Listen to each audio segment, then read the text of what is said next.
ನಮಸ್ಕಾರ ಸ್ನೇಹಿತರೆ, welcome to spiritual ಕಮಿ 7 Kannada ಮತ್ತು ಇಂಗ್ಲಿಷ್ ಚಾನೆಲ್. ಸೊ ಹೇಗಿದ್ದೀರಾ ಸ್ನೇಹಿತರೆ? ಹೊಸ ವರ್ಷ ಶುರು ಆಗೋಯ್ತು. ಏನ್ ಬದಲಾವಣೆ ಮಾಡ್ಕೊಂಡ್ರಿ ನಿಮ್ಮಲ್ಲಿ ಮತ್ತೆ ನಿಮ್ಮ ಜೀವನದಲ್ಲಿ? ಅದೇ ಜನವರಿ ಬರ್ತಾ ಇರತ್ತೆ, ಮತ್ತೆ ತಿಂಗಳುಗಳು ನೋಡ್ತಾ ಇದ್ದಂಗೆ ಹೋಗ್ತಾ ಇರತ್ತೆ. ಡಿಸೆಂಬರು ಬಂದ್ಬಿಡತ್ತೆ, ಮತ್ತೆ ಸೆಲೆಬ್ರೇಟ್ ಮಾಡ್ತೀವಿ, ಮತ್ತೆ ಹೊಸ ವರ್ಷ ಬರುತ್ತೆ, ಮತ್ತೆ ಅದೇ ಕತೆ. ಆದ್ರೆ ನಮ್ಮಲ್ಲಿ ಮತ್ತೆ ನಮ್ಮ ಜೀವನದಲ್ಲಿ ಏನೇನ್ ಬದಲಾವಣೆಗಳನ್ನ ಮಾಡ್ಕೋತಾ ಇದೀವಿ? ಒಂದು ಸಲ ನಿಮ್ಮ ಲೈಫಲ್ಲಿ ಈಗ ಏನೇನ್ ಬದಲಾವಣೆ ಮಾಡ್ಕೊಂಡಿದ್ದೀರಿ ಅಥವಾ ಮಾಡ್ಕೋತೀರಿ ಅಂತ ಯೋಚನೆ ಮಾಡ್ಕೊಳ್ಳಿ. ಈಗ ಒಂದು ಹೊಸ ವರ್ಷ ಬಂತು ಅಂದ್ರೇನೆ ಏನೋ ಖುಷಿ ಅಲ್ವಾ? ಡಿಸೆಂಬರ್ 25 ಇಂದಾನೇ ಪ್ಲಾನ್ ಮಾಡ್ತೀವಿ ಎಲ್ಲ ಹೇಗ್ ಸೆಲೆಬ್ರೇಟ್ ಮಾಡ್ಕೋಬೇಕು ಅಂತ. ಡಿಸೆಂಬರ್ 31 ನೈಟ್ ಸೆಲೆಬ್ರೇಟ್ ಮಾಡ್ತೀರಾ, ಜಾನ್ವರಿ 1ಗೆಲ್ಲ ಸುಸ್ತಾಗಿ ಮಲಗ್ಬಿಡ್ತೀರಾ. ಆಮೇಲೆ ಮಾರನೇ ದಿನದಿಂದ ಮತ್ತೆ ಅದೇ ಹಳೆ ಸಮಸ್ಯೆ, ಮತ್ತೆ ಅದೇ ಹಳೆ ನೋವುಗಳು, ಕಷ್ಟಗಳು. ಅವಾಗ ಸೆಲೆಬ್ರೇಟ್ ಮಾಡ್ಕೊಂಡಿದ್ಯಾಕೆ ಅಲ್ವಾ? ಅದ್ರ ಬದಲು ಇಡೀ ವರ್ಷ ಟೈಮ್ ಟು ಸೆಲೆಬ್ರೇಟ್ ಅಂತ ಅನ್ಕೊಂಡ್ ಸೆಲೆಬ್ರೇಟ್ ಮಾಡ್ಕೊಂಡ್ರೆ ಹೇಗಿರತ್ತೆ? ಆದ್ರೆ ಆತರ ಸೆಲೆಬ್ರೇಟ್ ಮಾಡ್ಕೋಬೇಕು ಅಂದ್ರೆ ನಾವೇನ್ ಮಾಡ್ಬೇಕು? ನಮ್ಮ ಜೀವನದಲ್ಲಿ ಎಷ್ಟೆಲ್ಲಾ ರಿಲೇಶನ್ಶಿಪ್ಸ್ ಇದೆ, ಅದು ನಮ್ಮ ಫ್ಯಾಮಿಲಿಯವರೇ ಆಗಿರ್ಬೋದು, ನಮ್ಮ ಸಂಬಂಧಿಕರಾಗಿರ್ಬೋದು, ನಮ್ಮ ಅಕ್ಕಪಕ್ಕ ಮನೆಯವರೇ ಆಗಿರ್ಬೋದು, ನಮ್ಮ ಜೀವನದಲ್ಲಿ ಎಷ್ಟೆಲ್ಲಾ ಜನರಿದ್ದಾರೋ ಅಷ್ಟು ಜನರಲ್ಲಿ ಯಾರನ್ನಾದ್ರೂ ನೀವು ಕ್ಷಮಿಸೋಕ್ ಆಗ್ತಿಲ್ವಾ? ಅದನ್ನ ಯೋಚನೆ ಮಾಡ್ಕೊಳ್ಳಿ. ಯಾಕೆ ಪರ್ಟಿಕ್ಯುಲರ್ ಆಗಿ ಇದನ್ನ ಕ್ಷಮಿಸೋದ್ರ ಬಗ್ಗೆ ಮಾತಾಡ್ತಾ ಇದ್ದೀನಿ ಅಂದ್ರೆ, ಹೊಸ ವರ್ಷ ಶುರುವಾಯ್ತು, ನಮ್ಮಲ್ಲಿ ನಾವು ಚೇಂಜ್ ಅಂತ ಮಾಡ್ಕೊಳ್ಳೇಬೇಕಲ್ವಾ? ನಮ್ಮಲ್ಲಿ ನಮ್ಗೆ ಚೇಂಜ್ ಆದ್ರೇನೆ ನಮ್ಮ ಜೀವನ ಚೇಂಜ್ ಆಗತ್ತೆ. ಯಾಕೆಂದ್ರೆ ಇಲ್ಲಿ ನಾವೇನ್ ಹಾಕ್ತಾ ಇದೀವಿ ಅದೇ ನಮ್ಮ ರಿಯಾಲಿಟಿಗೆ ಬರ್ತಾ ಇದೆ. ನಮ್ಮ ಇನ್ನರ್ ಚೈಲ್ಡ್ಗೆ ನಾವೇನ್ ಕೊಡ್ತಾ ಇದೀವಿ ಅದೇ ನಮ್ಮ ರಿಯಲ್ ಲೈಫ್ ಅಲ್ಲಿ ನಮ್ಗೆ ಕೊಡ್ತಾ ಇದೆ. ಯಾರನ್ನಾದ್ರೂ ಕ್ಷಮಿಸೋಕ್ ಆಗ್ತಾ ಇಲ್ಲ ಅಂದಾಗ ನಮ್ಮ ಇನ್ನರ್ ಚೈಲ್ಡ್ ಅದು ಗೊತ್ತಾಗಲ್ಲ, ನಮ್ಮನ್ನ ನಾವೇ ಕ್ಷಮಿಸಕ್ ಆಗ್ತಾ ಇಲ್ಲ ಅಂತ ಅನ್ಕೊಂಡ್ಬಿಡುತ್ತೆ. ಅವಾಗ ಎಲ್ಲರ ಕಡೆಯಿಂದಾನು ನಮಗೆ ಬರೀ ದ್ವೇಷ, ಕೋಪ, ಅಸೂಯೆ, ಹಾಗೆ ಸಾಧಿಸೋದು, ಬರೀ ಈ ತರದ ಫೀಲಿಂಗ್ಸ್ ಅನ್ನೇ ಕೊಡ್ತಾ ಹೋಗುತ್ತೆ. ಸೊ ಕ್ಷಮಿಸ್ಬಿಡಿ ಸಾಕು. ಈ ಕಷ್ಟಗಳು, ಈ ನೋವುಗಳು, ಸಮಸ್ಯೆಗಳು. ಮತ್ತೆ ಈಗ ಈ ಕಷ್ಟಗಳಿಗೆ, ನೋವುಗಳಿಗೆ ಮತ್ತೆ ಕ್ಷಮೆಗೆ ಏನ್ ಸಂಬಂಧ ಅಂತ ಅನ್ಕೊಳ್ತಾ ಇದ್ದೀರಾ? ಸಂಬಂಧ ಖಂಡಿತ ಇದೆ. ಯಾಕೆಂದ್ರೆ ನಮ್ಗೆಲ್ಲರಿಗೂ ನಮ್ಮ ಲೈಫಲ್ಲಿ ಮ್ಯಾನಿಫೆಸ್ಟೇಷನ್ಸ್ ಅಂತ ಇದೆ ಅಲ್ವಾ? ಖಂಡಿತ ನಮ್ಗೆ ಜೀವನದಲ್ಲಿ ಮನೆ ಬೇಕು, ಹಣ ಬೇಕು, ಮದ್ವೆ ಮಾಡ್ಬೇಕು, ಕಾರ್ ತಗೋಬೇಕು, ಏನೇನೋ ಇರುತ್ತಲ್ವಾ, ಅದು ಬೇಕು ಇದು ಬೇಕು ಅಂತ. ಅದೆಲ್ಲ ನಾವು ಪಡ್ಕೋಬೇಕು ಅಂದ್ರೆ ಖಂಡಿತ ಈ ಕಡೆ ಯಾರನ್ನ ಕ್ಷಮಿಸೋಕ್ ಆಗ್ತಿಲ್ಲ ಅವ್ರನ್ನ ಖಂಡಿತ ಕ್ಷಮಿಸ್ಲೇಬೇಕು. ಯಾಕೆ ಅಂತ ಅಂದ್ರೆ, ನಮಗೇನಾದ್ರೂ ಬೇಕು ಅಂತ ಅಂದಾಗ ಆ ವಿಶ್, ಆ ಗೋಲ್ ಎಲ್ಲಿಂದ ಬರುತ್ತೆ? ನಮ್ಮ ಹೃದಯದಿಂದ. ಇಲ್ಲಿ ಹುಟ್ಕೊಳ್ಳುತ್ತೆ ಆಸೆ ಅನ್ನೋದು. ಈಗ ನಾವು ಯಾರನ್ನಾದ್ರೂ ಕ್ಷಮಿಸೋಕ್ ಆಗ್ತಾ ಇಲ್ಲ ಅಂದಾಗ ಇಲ್ಲಿ ಯಾವ ವಿಷಯನ ನಾವು ಹಾಕಿಟ್ಟಿರ್ತೀವಿ, ಯಾವ ಗೋಲನ್ನ ಹಾಕಿಟ್ಟಿರ್ತೀವಿ, ಆ ಗೋಲ್ನ ಸುತ್ತ ಗೋಡೆಯನ್ನ ಕಟ್ಟಿರ್ತೀವಿ. ಆ ಮ್ಯಾನಿಫೆಸ್ಟೇಷನ್ ನಡೆಯೋಕ್ ಆಗದೆ. ಅದೇ ನಾವು ಕ್ಷಮಿಸ್ಬಿಟ್ರೆ ಎಲ್ಲರನ್ನ, ಅವಾಗ ಈ ಮ್ಯಾನಿಫೆಸ್ಟೇಷನ್ ಏನಿದೆ ನಮ್ಮ ಹೃದಯದಲ್ಲಿ ಅದರ ಸುತ್ತ ಹೂವಿನ ರಾಶಿ ಇರುತ್ತೆ. ಅವಾಗ ನಮ್ಮ ಮ್ಯಾನಿಫೆಸ್ಟೇಷನ್ ನಮ್ಮ ರಿಯಲ್ ಲೈಫ್ಗೆ ಆದಷ್ಟು ಬೇಗ ಬರುತ್ತೆ. ಸೊ ಇದು ವಿಷಯ. ಖಂಡಿತ ನೀವು ಕ್ಷಮಿಸ್ಲೇಬೇಕು. ಈಗ ಬೇರೆಯವ್ರ ಮೇಲೆ ಕೋಪ ಇದೆಲ್ಲ ಮಾಡ್ಕೊಂಡು ನೀವು ಅವರನ್ನ ಕ್ಷಮಿಸದೇ ಇದ್ದಾಗ ಇನ್ನು ಒಂದೇನಾಗತ್ತೆ ಅಂದ್ರೆ, ಅವರ ಕರ್ಮಗಳನ್ನ ಕೂಡ ನೀವೇ ನಿಮ್ಮ ಮೇಲೆ ಹಾಕೊಳ್ತೀರ. ಸುಮ್ನೆ ಒಬ್ಬರ ಮೇಲೆ ಕೋಪ ಮಾಡ್ಕೊಳ್ಳೋದು, ನಾನೇನು ತಪ್ಪು ಮಾಡಿಲ್ಲ, ಅವ್ರೇಂಗ್ ಮಾತಾಡಿದ್ದು, ಅವರೇ ಮಾಡಿದ್ದು, ಎಲ್ಲ ಅವರಿಂದಾನೆ, ಅವರೇ ಅನ್ಭವಿಸ್ಲಿ, ನಾನ್ ಯಾಕೆ ಅನ್ಭವಿಸ್ಬೇಕು, ಎಲ್ಲ ಅವರೇ ಅನ್ಭವಿಸ್ಬೇಕು, ದೇವ್ರ ಅವ್ರಿಗೆ ಶಿಕ್ಷೆ ಕೊಡ್ಬೇಕು ಅಂತ ಅಂದಾಗ ಅವ್ರಿಗೇನು ಆಗಿರಲ್ಲ. ಎಷ್ಟೋ ಸಲ ನೀವು ನೋಡ್ಕೊಂಡಿರ್ತೀರಾ ನಿಮ್ ಲೈಫಲ್ಲೇ, ನೀವ್ ಈ ತರ ಶಾಪಗಳನ್ನ ಕೊಟ್ಟಿರ್ತೀರಾ, ಕೋಪದಿಂದ ಮಾತಾಡಿರ್ತೀರಾ, ಆದ್ರೆ ಅವ್ರು ಚೆನ್ನಾಗಿರ್ತಾರೆ, ಆದ್ರೆ ನೀವೇ ಚೆನ್ನಾಗಿರಲ್ಲ, ನಿಮ್ಗೆ ಎಲ್ಲ ಆಗ್ತಾ ಇರುತ್ತೆ ನೀವು ಅವ್ರಿಗೇನೇನ್ ಹೇಳಿದ್ರಿ ಅಂತ. ಯಾಕಂದ್ರೆ ಅದೇ ಅಲ್ವಾ ನೀವ್ ಇಲ್ಲಿ ಕೊಡ್ತಾ ಇದ್ದೀರಾ ನಿಮ್ಮ ಇನ್ನರ್ ಚೈಲ್ಡ್ಗೆ. ಸೊ ಅದನ್ನೇ ನಿಮ್ಮ ರಿಯಲ್ ಲೈಫಿಗೆ ಕೊಡುತ್ತೆ. ಹಾಗಾಗಿ ಕ್ಷಮಿಸ್ಬಿಡಿ, ಬೇಡ ಈ ಹಾಗೆ ಎಲ್ಲ ಸಾಕು. ಹೊಸ ಜೀವನ ಶುರು ಮಾಡೋಣ. ಈ ಹೊಸ ಜೀವನದಲ್ಲಿ ನಮ್ಗೇನ್ ಬೇಕು? ಎಲ್ಲರಿಗೂ ಸುಖ, ಶಾಂತಿ, ನೆಮ್ಮದಿ, ಸಂತೋಷ, ಸಕ್ಸಸ್ ಇದೆಲ್ಲ ಬೇಕು ಅಲ್ವಾ? ಇದೆಲ್ಲ ಬೇಕು ಅಂದ್ರೆ ಕ್ಷಮಿಸ್ಬೇಕು. ಕ್ಷಮಿಸ್ಬಿಡಿ ಎಲ್ಲರನ್ನು.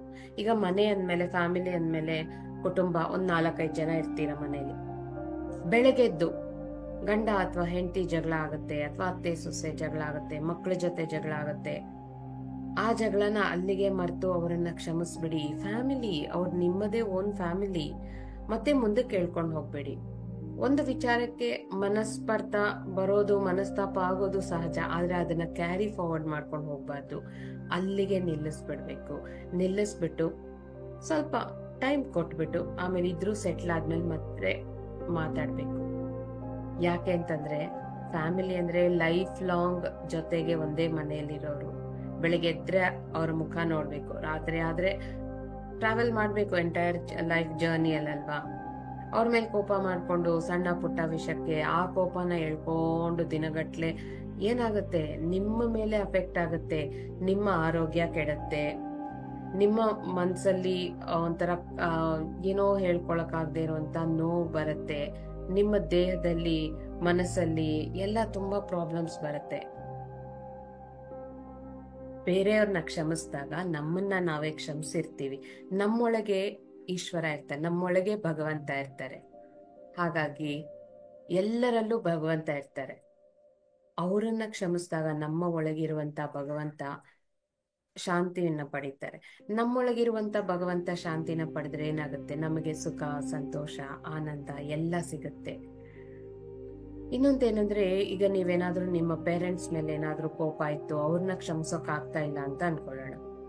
ಸಪೋಸ್ ನಿಮ್ಮ ತಂದೆಯ ಮೇಲೆ ಕೋಪ ಇತ್ತು, ನಿಮ್ಗೆ ತಂದೆ ಮೇಲೆ ಕೋಪ ಇದೆ, ಯಾವುದೋ ಒಂದು ಕಾರಣಕ್ಕೆ ಅವ್ರನ್ನ ಕ್ಷಮಿಸೋಕ್ ಆಗ್ತಾ ಇಲ್ಲ ಅಂದ್ರೆ ಏನಾಗುತ್ತೆ ಗೊತ್ತಾ, ನಿಮ್ಮ ಜೀವನದಲ್ಲಿ ಆರ್ಥಿಕ ಸಮಸ್ಯೆಗಳು ಬರುತ್ತೆ, ನಿಮ್ಮ ವೃತ್ತಿಯಲ್ಲಿ ಸಮಸ್ಯೆಗಳು ಬರುತ್ತೆ. ಬೇಕಾದ್ರೆ ನೀವು ಟೆಸ್ಟ್ ಮಾಡಿ ನೋಡ್ಕೊಳ್ಳಿ, ಯಾರಿಗೆಲ್ಲ ಆರ್ಥಿಕ ಸಮಸ್ಯೆ ಇದೆ, ಅವರು ಯಾವುದೋ ಒಂದು ವಿಷಯದಲ್ಲಿ ಅವರ ತಂದೆನ ಕ್ಷಮಿಸೋಕ್ ಆಗ್ತಾ ಇಲ್ಲ. ಸಪೋಸ್ ತಾಯಿ ಮೇಲೆ ಆತರ ಇದ್ರೆ, ಫೀಲಿಂಗ್ಸ್ ಏನಾದ್ರೂ ಕೋಪ ಇತ್ತು, ಅವ್ರನ್ನ ಕ್ಷಮಿಸೋಕ್ ಆಗ್ತಾ ಇಲ್ಲ, ಈ ತರ ಇದ್ದಾಗ ನಿಮ್ಮ ಜೀವನದಲ್ಲಿ ರಿಲೇಶನ್ಶಿಪ್ಸ್ ಅಲ್ಲಿ ಪ್ರಾಬ್ಲಮ್ ಬರುತ್ತೆ. ಸೊ ಈ ತರ ಒಂದು ರಿಲೇಶನ್ಶಿಪ್ಸ್ ಅಂತ ಬಂದ್ರೇನೆ ಎಷ್ಟೆಲ್ಲ ಇದೆ ಗೊತ್ತಾ ಸ್ನೇಹಿತರೆ ಮಾಹಿತಿ. ಅದ್ರ ಬಗ್ಗೆ ಆಕ್ಚುಲಿ ಒಂದು ಕೋರ್ಸೇ ಇದೆ, ರಿಲೇಶನ್ಶಿಪ್ ಮಾಸ್ಟ್ರಿ ಅಂತ. ಯಾರಿಗೆಲ್ಲ ಇಂಟ್ರೆಸ್ಟ್ ಇದೆಯೋ ಬಂದು ಕಲ್ತ್ಕೊಳ್ಳಿ. ರಿಲೇಶನ್ಶಿಪ್ ಮಾಸ್ಟ್ರಿ ಇದೇ ತಿಂಗಳು, ಇನ್ನೂ ಡೇಟ್ ಡಿಸೈಡ್ ಮಾಡಲಿಲ್ಲ, ನಿಮ್ಗೆಲ್ಲ ಡಿಸೈಡ್ ಮಾಡಿದ್ಮೇಲೆ ಹೇಳ್ತೀನಿ. ಆ ರಿಲೇಶನ್ಶಿಪ್ ಮಾಸ್ಟ್ರಿಲಿ ನಾವ್ ಈ ಕೋಪ ಎಲ್ಲ ಇದ್ರೆ ಏನಾಗುತ್ತೆ, ಜೊತೆಗೆ ನಾವು ತಂದೆ ತಾಯಿ ಜೊತೆ ಹೇಗಿರ್ಬೇಕು, ಮಕ್ಕಳ ಜೊತೆ ಹೇಗಿರ್ಬೇಕು, ನಮ್ಮ ಮೇಲೆ ಕಂಪ್ಲೇಂಟ್ಸ್ ಇಲ್ಲದೆ ನಾವು ವರ್ಕ್ ಮಾಡ್ತಾ ಇರೋ ಜಾಗದಲ್ಲಿ ಹೇಗಿರ್ಬೇಕು, ಈ ತರ ಅದ್ಭುತವಾದ ಮಾಹಿತಿಗಳಿದೆ. ಸೊ ಆ ತರ ರಿಲೇಶನ್ಶಿಪ್ ಮಾಸ್ಟರ್ಸ್ ಎಲ್ಲ ಮಾಡ್ಬಿಟ್ರೆ ನಮ್ಗೆ ಖಂಡಿತ ಯಾರ ಮೇಲೆ ಕೋಪ ಇರಲ್ಲ, ದ್ವೇಷ ಇರಲ್ಲ, ಎಲ್ಲರನ್ನೂ ಕ್ಷಮಿಸ್ಬಿಡ್ತೀವಿ. ನಮ್ಮ ಲೈಫನ್ನ ನಾವು ಹ್ಯಾಪಿಯಾಗಿ ಲೀಡ್ ಮಾಡ್ತೀವಿ.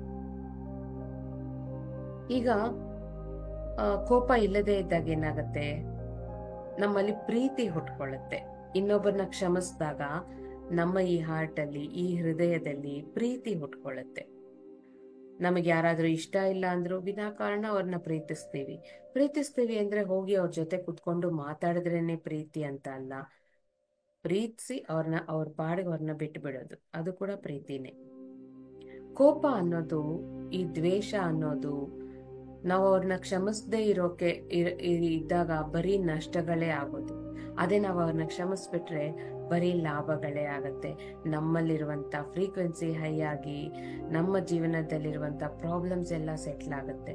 ಇಷ್ಟೊಂದು ಬೆನಿಫಿಟ್ಸ್ ಇದ್ದಾಗ ಈ ಕೋಪ ಬೇಕಾ? ಅವ್ರನ್ನೆಲ್ಲ ಕ್ಷಮಿಸದೇ ಇರೋದು ಬೇಕಾ?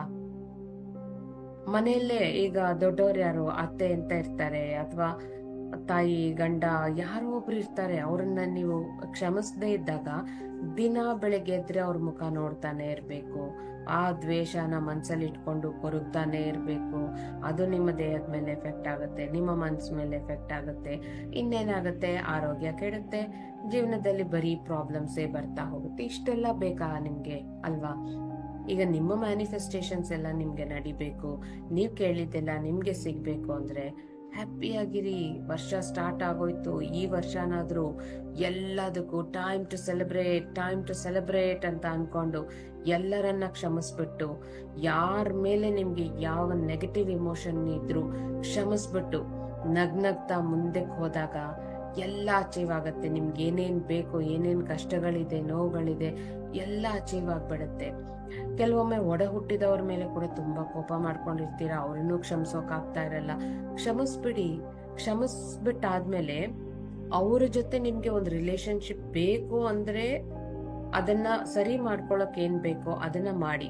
ಸಪೋಸ್ ಅವ್ರ ಜೊತೆ ನಿಮ್ಗೆ ಯಾರೇ ಆಗಿರ್ಲಿ, ಅದು ನಿಮ್ ಜೀವನದಲ್ಲಿ ಯಾರ ಜೊತೆನಾದ್ರೂ ನಿಮ್ಗೆ ಏನೋ ಒಂದ್ ಈ ತರ ಆಗ್ತಾ ಇದೆ, ಕಿರಿಕಿರಿ ಆಗ್ತಾ ಇದೆ, ಅವ್ರನ್ನ ಕ್ಷಮಿಸೋಕ್ ಆಗ್ತಾ ಇಲ್ಲ ಅಂದ್ರೆ ಅವ್ರನ್ನ ಕ್ಷಮಿಸ್ಬಿಟ್ಟು ಮರ್ತೋಗ್ಬಿಡಿ. ಅವ್ರ ಜೊತೆ ರಿಲೇಶನ್ಶಿಪ್ ಬೇಕು ಅಂದ್ರೆ ಮಾತಾಡಿ, ಸಾರ್ಟ್ ಔಟ್ ಮಾಡ್ಕೊಳ್ಳಿ.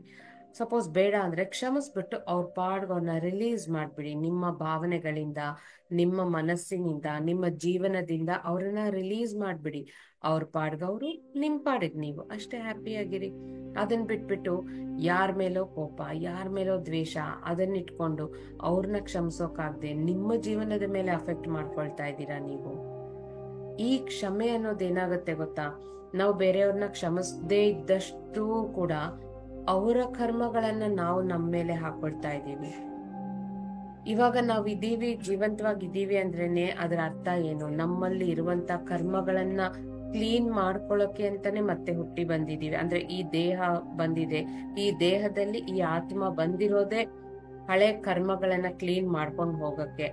ಅದನ್ನ ಕ್ಲೀನ್ ಮಾಡ್ಕೊಂಡು ಹೋಗೋದ್ ಬಿಟ್ಬಿಟ್ಟು ನಾವ್ ಯಾರ ಮೇಲೋ ದ್ವೇಷ ಸಾಧಿಸ್ಕೊಂಡು ಅವ್ರನ್ನ ಕ್ಷಮಿಸೋಕ್ ಆಗದೆ ಇದ್ದಾಗ ಏನಾಗತ್ತೆ, ಅವರ ಕರ್ಮಗಳನ್ನ ಕೂಡ ನಮ್ಮ ಮೇಲೆ ಹಾಕೊಂಡು ನಮ್ಮಲ್ಲಿರುವಂತ ಕರ್ಮಗಳನ್ನ ಇನ್ನಷ್ಟು ಜಾಸ್ತಿ ಮಾಡ್ಕೋತಾ ಇದೀವಿ. ಯಾಕ್ ಬೇಕು ಇದೆಲ್ಲ? ಇನ್ನಾದ್ರೂ ಜೀವನ ಬದಲಾಗ್ಬೇಕು. ಆರ್ಥಿಕ ಸಮಸ್ಯೆ ಇದೆ ಅಂದ್ರೆ ಯಾರನ್ನೋ ಕ್ಷಮಿಸಕ್ ಆಗ್ತಾ ಇಲ್ಲ ಜೀವನದಲ್ಲಿ. ಯಾರದು? ಯೋಚನೆ ಮಾಡಿ. ನಿಮ್ಮ ಮನೆಯಲ್ಲಿ ಆರ್ಥಿಕ ಸಮಸ್ಯೆ ಇದೆಯಾ? ನಿಮ್ಗೆ ಹಣದ ಪ್ರಾಬ್ಲಮ್ ಇದೆಯಾ? ಅವಾಗ ಯಾರನ್ನ ನಿಮ್ ಕೈಲಿ ಕ್ಷಮಿಸೋಕ್ ಆಗ್ತಾ ಇಲ್ಲ ಅಂತ ಯೋಚನೆ ಮಾಡಿ.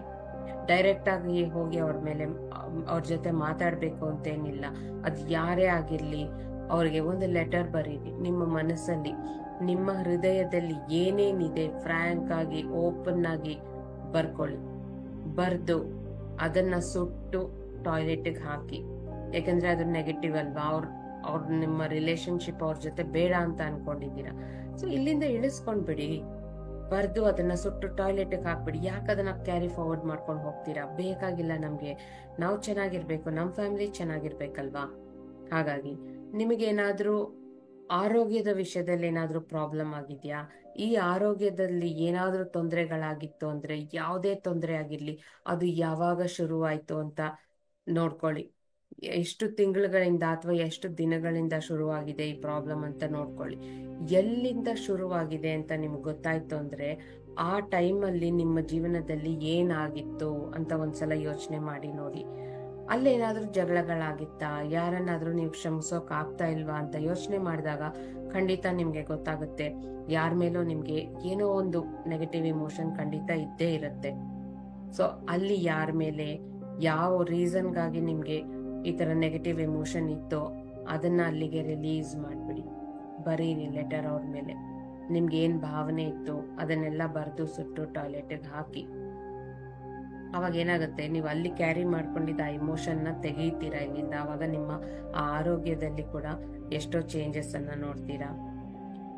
ನಿಮ್ಮ ಕರಿಯರ್ ಅಲ್ಲಿ ಅಂದ್ರೆ ನಿಮ್ಮ ಜಾಬ್ ಅಲ್ಲಿ ಏನಾದ್ರೂ ಪ್ರಾಬ್ಲಮ್ ಇದ್ದಾಗ ಕೂಡ ತಂದೆಗೆ ರಿಲೇಟ್ ಆಗುತ್ತೆ. ತಂದೆ ಜೊತೆ ನಿಮ್ಮ ಸಂಬಂಧ ಹೇಗಿದೆ ಅಂತ ನೋಡ್ಕೊಳ್ಳಿ.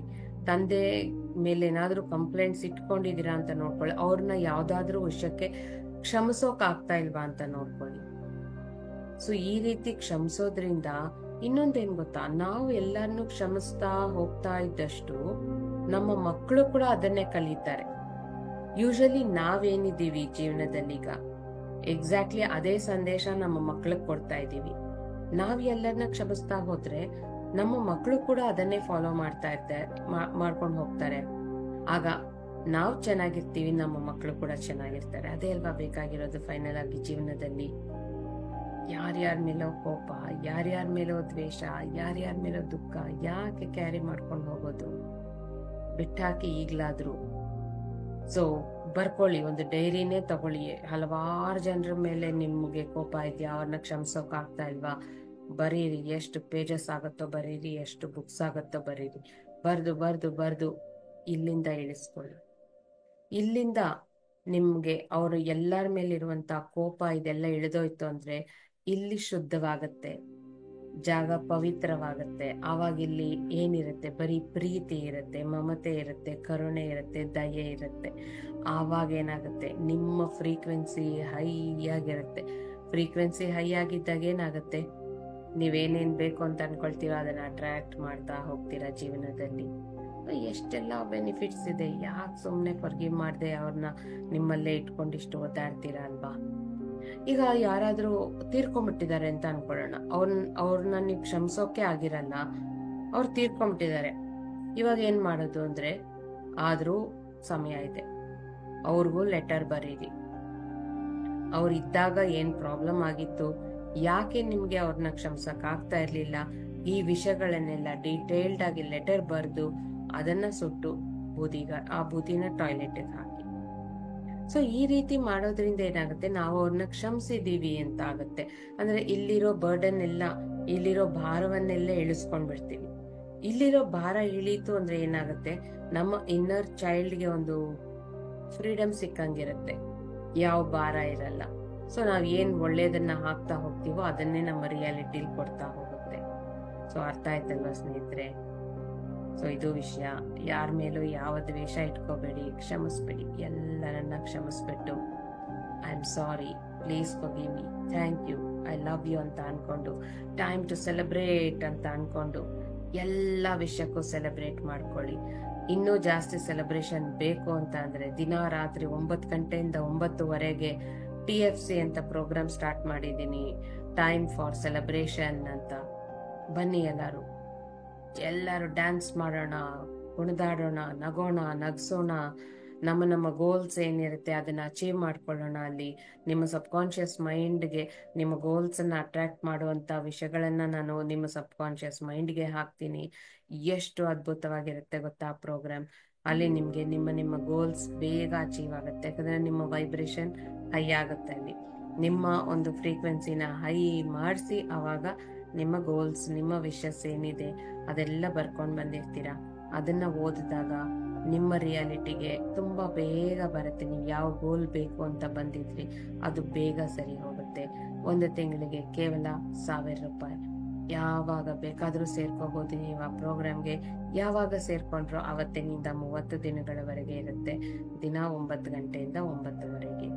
ಸೊ ಈ ಪ್ರೋಗ್ರಾಮ್ಗೆ ಬನ್ನಿ. ಅಲ್ಲಿ ಕೂಡ ನಾವು ನಮ್ಮ ಫ್ರೀಕ್ವೆನ್ಸಿನ ಹೈ ಮಾಡಿಕೊಂಡು ನಮ್ಮ ಗೋಲ್ಸ್ ಅನ್ನ ಅಚೀವ್ ಮಾಡ್ಕೊಳ್ಳೋಂಥದ್ದು ಎಲ್ರಿಗೂ ಯೂಸ್ಫುಲ್ ಆಗುತ್ತೆ. ಇದು ಬನ್ನಿ, ಅಲ್ಲಿ ಸಿಗೋಣ, ಡೈರೆಕ್ಟ್ ಆಗಿ ಮಾತಾಡೋಣ, ಮೋಜು ಮಸ್ತಿ ಮಾಡ್ಕೊಂಡು ನಮ್ಮ ಗೋಲ್ಸ್ ಅನ್ನ ಅಚೀವ್ ಮಾಡ್ಕೊಳ್ಳೋಣ ಅಂತ ಹೇಳ್ತಾ ಇಲ್ಲಿಗೆ ನನ್ನ ಮಾತುಗಳನ್ನು ಮುಗಿಸ್ತಾ ಇದ್ದೀನಿ ಸ್ನೇಹಿತರೆ. ಮತ್ತೆ ಮುಂದಿನ ವಿಡಿಯೋಲಿ ಭೇಟಿ ಮಾಡೋಣ.